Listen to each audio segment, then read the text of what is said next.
My waking thoughts are all of you. Your portrait and the remembrance of last night's delirium have robbed my senses of repose. Sweet and incomparable Josephine, what an extraordinary influence you have over my heart. Are you vexed? Do I see you sad?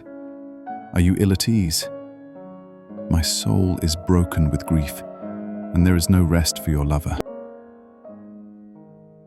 But is there more for me when, delivering ourselves up to the deep feelings which master me, I breathe out upon your lips, upon your heart, a flame which burns me up?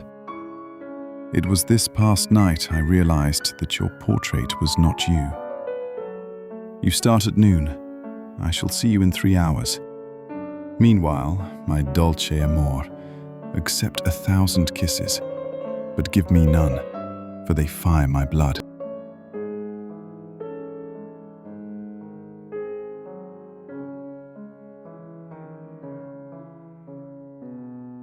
I wrote you at Châtillon and sent you a power of attorney to enable you to receive various sums of money in course of remittance to me. Every moment separates me further from you, my beloved, and every moment I have less energy to exist so far from you. You are the constant object of my thoughts. I exhaust my imagination in thinking of what you are doing. If I see you unhappy, my heart is torn and my grief grows greater. If you are gay and lively among your friends, I reproach you with having so soon forgotten the sorrowful separation 3 days ago. Thence you must be fickle, and henceforward stirred by no deep emotions. So you see, I am not easy to satisfy. But, my dear, I have quite different sensations when I fear that your health may be affected, or that you have cause to be annoyed. Then I regret the haste with which I was separated from my darling. I feel, in fact, that your natural kindness of heart exists no longer for me, and it is only when I am quite sure you are not vexed that I am satisfied. If I were asked how I slept, I feel that before replying, I should have to get a message to tell me that you had had a good night. The ailments, the passions of men influence me only when I imagine they may reach you, my dear. May my good genius, which has always preserved me in the midst of great dangers, surround you, enfold you, while I will face my fate unguarded. May your soul be free from worries, as your body from illness. Write me, dear, and at full length, and accept the 1,001 kisses of your most devoted and faithful friend.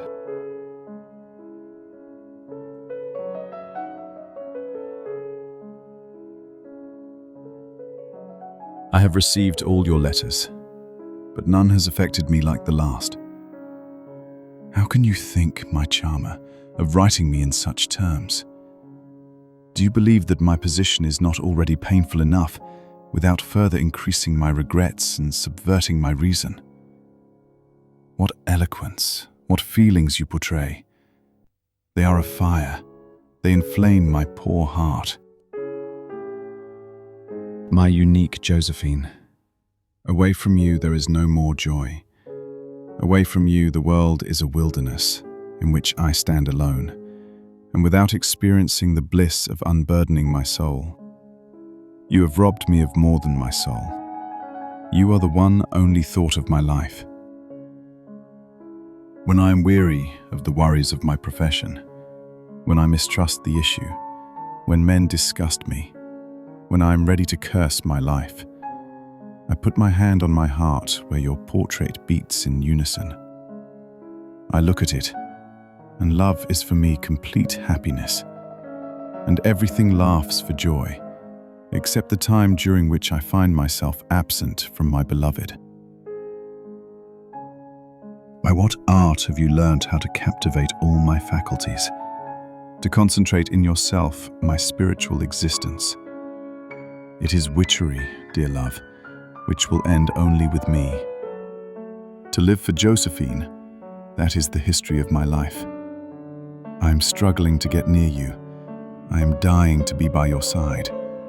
Fool that I am, I fail to realize how far off I am, that lands and provinces separate us. What an age it will be before you read these lines, the weak expressions of the fevered soul in which you reign. Ah, my winsome wife, I know not what fate awaits me, but if it keeps me much longer from you, it will be unbearable. My strength will not last out. There was a time in which I prided myself on my strength, and sometimes, when casting my eyes on the ills which men might do me, on the fate that destiny might have in store for me, I've gazed steadfastly on the most incredible misfortunes, without a wrinkle on my brow or a vestige of surprise. But today the thought that my Josephine might be ill, and above all, the cruel, the fatal thought that she might love me less, blights my soul, stops my blood, makes me wretched and dejected, without even leaving me the courage of fury and despair. I often used to say that men have no power over him who dies without regrets. But today, to die without your love, to die in uncertainty of that, is the torment of hell. It is a lifelike and terrifying figure of absolute annihilation. I feel passion strangling me. My unique companion, you whom fate has destined to walk with me the painful path of life. The day on which I no longer possess your heart will be that on which parched nature will be for me without warmth and without vegetation. I stop, dear love. My soul is sad, my body tired, my spirit dazed. Men worry me. I ought indeed to detest them. They keep me from my beloved. I am at Port Maurice, near O'Neill. Tomorrow I shall be at Albenga. The two armies are in motion. We are trying to deceive each other victory to the most skillful. I am pretty well satisfied with Boulou. He need be a much stronger man than his predecessor to alarm me much. I expect to give him a good drubbing. Don't be anxious. Love me as thine eyes, but that is not enough. As thyself, more than thyself. As thy thoughts, thy mind, thy sight, thy all.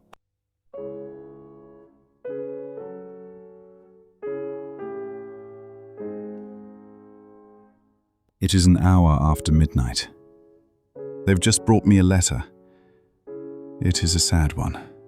My mind is distressed. It is the death of Chauvet. He was Chief Ordering Commissioner of the Army. You have sometimes seen him at the house of 𝐷𝐻. My love, I feel the need of consolation. It is by writing to you alone, the thought of whom can so influence my moral being, to whom I must pour out my troubles. What means the future? What means the past? What are we ourselves? What magic fluid surrounds and hides from us the things that it behooves us most to know? We are born, we live, we die in the midst of marvels. Is it astounding that priests, astrologers, charlatans have profited by this propensity, by this strange circumstance, to exploit our ideas and direct them to their own advantage? Chauvet is dead. He was attached to me. He has rendered essential service to the fatherland. His last words were that he was starting to join me. Yes, I see his ghost. It hovers everywhere. It whistles in the air. His soul is in the clouds. He will be propitious to my destiny. But, fool that I am, I shed tears for our friendship. And who shall tell me that I have not already to bewail the irreparable? Soul of my life, write me by every courier, else I shall not know how to exist. I am very busy here. Bewley is moving his army again. We are face to face. I am rather tired. I am every day on horseback. Adieu, adieu, adieu. I'm going to dream of you. Sleep consoles me. It places you by my side. I clasp you in my arms. But on waking, alas, I find myself 300 leagues from you.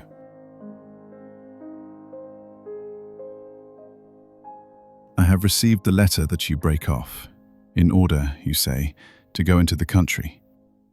And in spite of that, you give me to understand that you are jealous of me, who am here, overwhelmed with business and fatigue. Ah, my dear, it is true I am wrong. In the spring the country is beautiful, and then the lover of 19 will doubtless find means to spare an extra moment to write to him who lives, enjoys, exists only in thoughts of thee, who reads thy letters as one devours, after 6 hours hunting, the meat he likes best. I am not satisfied with your last letter. It is cold as friendship. I have not found that fire which kindles your looks, and which I have sometimes fancied I found there. But how infatuated I am. I found your previous letters way too heavily on my mind. The revolution which they produced there invaded my rest and took my faculties captive. I desired more frigid letters, but they gave me the chill of death. Not to be loved by Josephine, the thought of finding her inconstant. But I am forging troubles. There are so many real ones, there is no need to manufacture more. You cannot have inspired a boundless love without sharing it, for a cultured mind and a soul like yours cannot requite complete surrender and devotion with the death blow. My brother is here. He sends you a gift of a box of Genoa bonbons. You will receive oranges, perfumes, and orange flower water, which I am sending.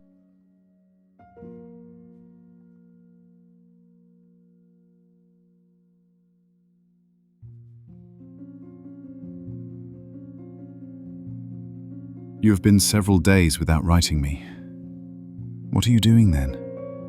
Yes, my kind, kind love, I am not jealous, but sometimes uneasy. Come soon. I warn you, if you tarry, you will find me ill. Fatigue and your absence are too much for me at the same time.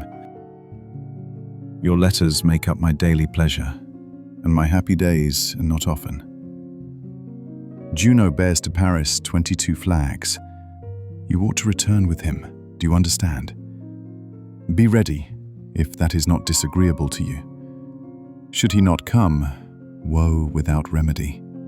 Should he come back to me alone, grief without consolation, constant anxiety.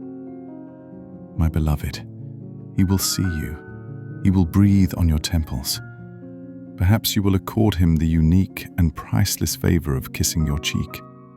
And I shall be alone and very far away. But you are about to come, are you not? You will soon be beside me, on my breast, in my arms, over your mouth. Take wings, come quickly, but travel gently. The route is long, bad, fatiguing. If you should be overturned or be taken ill, if fatigue, go gently, my beloved. I have received a letter from Hortense. She is entirely lovable. I'm going to write to her. I love her much, and I will soon send her the perfumes that she wants. My life is a perpetual nightmare. A presentiment of ill oppresses me. I see you no longer. I have lost more than life, more than happiness, more than my rest. I am almost without hope. I hasten to send a courier to you. He will stay only 4 hours in Paris and then bring me your reply. Write me 10 pages. That alone can console me a little. You are ill. You love me. I have made you unhappy. You are in delicate health, and I do not see you. That thought overwhelms me.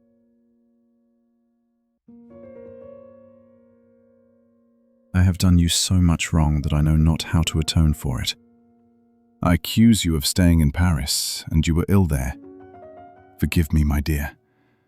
The love with which you have inspired me has bereft me of reason. I shall never find it again.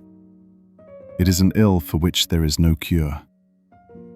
My presentiments are so ominous that I would confine myself to merely seeing you, to pressing you for 2 hours to my heart, and then dying with you. Who looks after you? In a long letter, you explain to me what is the nature of your illness and to what extent it is serious. If it be dangerous, I warn you, I start at once for Paris. My coming shall coincide with your illness. I have always been fortunate. Never has my destiny resisted my will, and today I am hurt in what touches me solely. Josephine, how can you remain so long without writing to me? Moreover, it is a distressing one for me, but I always keep it in my pocket. Your portrait and letters are perpetually before my eyes. I am nothing without you. I scarcely imagine how I existed without knowing you. Ah, Josephine, had you known my heart, would you have waited from May 18th to June 4th before starting? Would you have given an ear to perfidious friends who are perhaps desirous of keeping you away from me? I openly avow it to everyone. I hate everybody who is near you. I expected you to set out on May 24th and arrive on June 3rd. Josephine, if you love me, if you realize how everything depends on your health, take care of yourself. I dare not tell you not to undertake so long a journey, and that too in the hot weather. At least, if you are fit to make it, come by short stages. Write me at every sleeping place, and dispatch your letters in advance. All my thoughts are concentrated in your boudoir, in your bed, on your heart. Your illness. That is what occupies me night and day. Without appetite, without sleep, without care for my friends, for glory, for fatherland. You alone. The rest of the world exists no more for me than if it were annihilated. I prize honor since you prize it. I prize victory since it pleases you. Without that, I should leave everything in order to fling myself at your feet. Sometimes I tell myself that I alarm myself unnecessarily, that even now she is better, that she is starting, has started, is perhaps already at Lyon. Vain fancies. You are in bed suffering, more beautiful, more interesting, more lovable. You are pale and your eyes are more languishing, but when will you be cured? If one of us ought to be ill, it is I, more robust, more courageous. I should support illness more easily. Destiny is cruel. It strikes at me through you.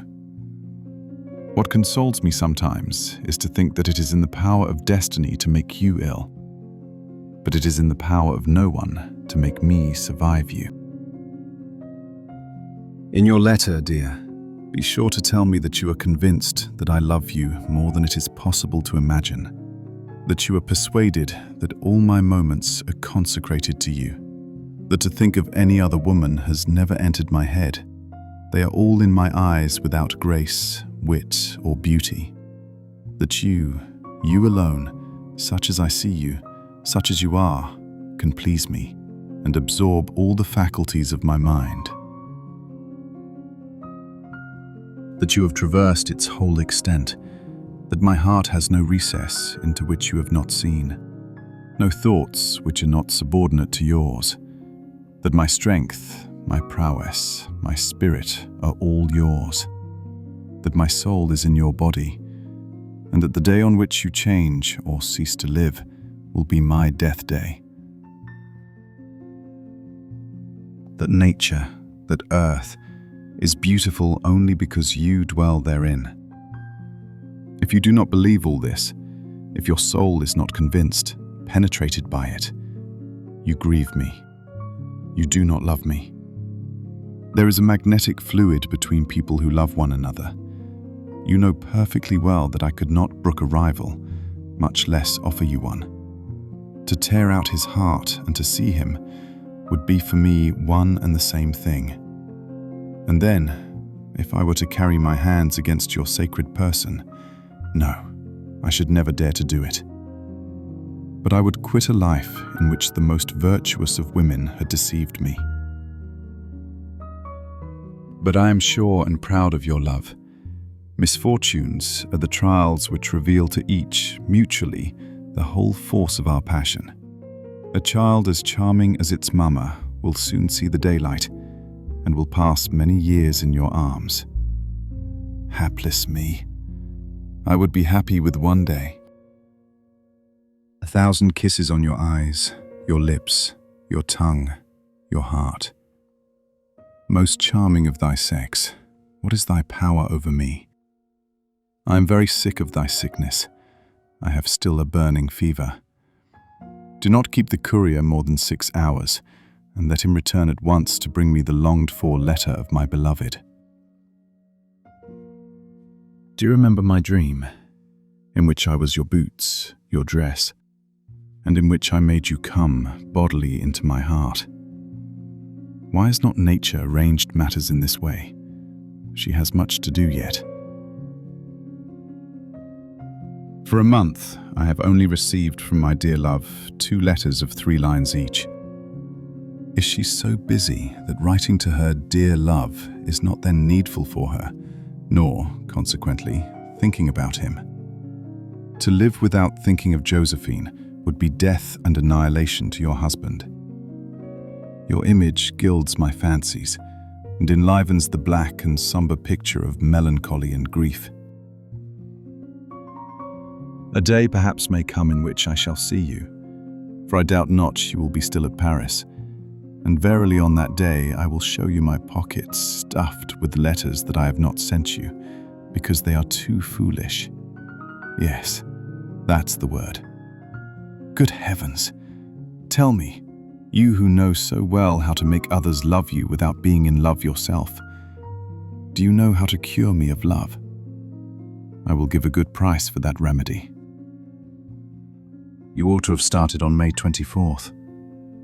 Being good-natured, I waited till June 1st, as if a pretty woman would give up her habits, her friends, both Madame Tallien and a dinner with Barras, and the acting of a new play, and fortune. Yes, fortune, whom you love much more than your husband, for whom you have only a little of the esteem and a share of that benevolence with which your heart abounds. Every day I count up your misdeeds. I lash myself to fury in order to love you no more. Don't I love you the more? In fact, my peerless little mother, I will tell you my secret. Set me at defiance, stay at Paris, have lovers, let everybody know it. Never write me a monosyllable. Then I shall love you 10 times more for it. And it is not folly, a delirious fever, and I shall not get the better of it. Oh, would to heaven I could get better. But don't tell me you are ill. Don't try to justify yourself. Good heavens, you are pardoned. I love you to distraction, and never will my poor heart cease to give all for love. If you did not love me, my fate would be indeed grotesque. You have not written me. You are ill, you do not come. But you have passed Lyon. You will be at Turin on the 28th, at Milan on the 30th, where you will wait for me. You will be in Italy, and I shall be still far from you. Adieu, my well-beloved. A kiss on your mouth, another on your heart. We have made peace with Rome, who gives us money. Tomorrow we shall be at Leghorn, and as soon as I can, in your arms, at your feet, on your bosom.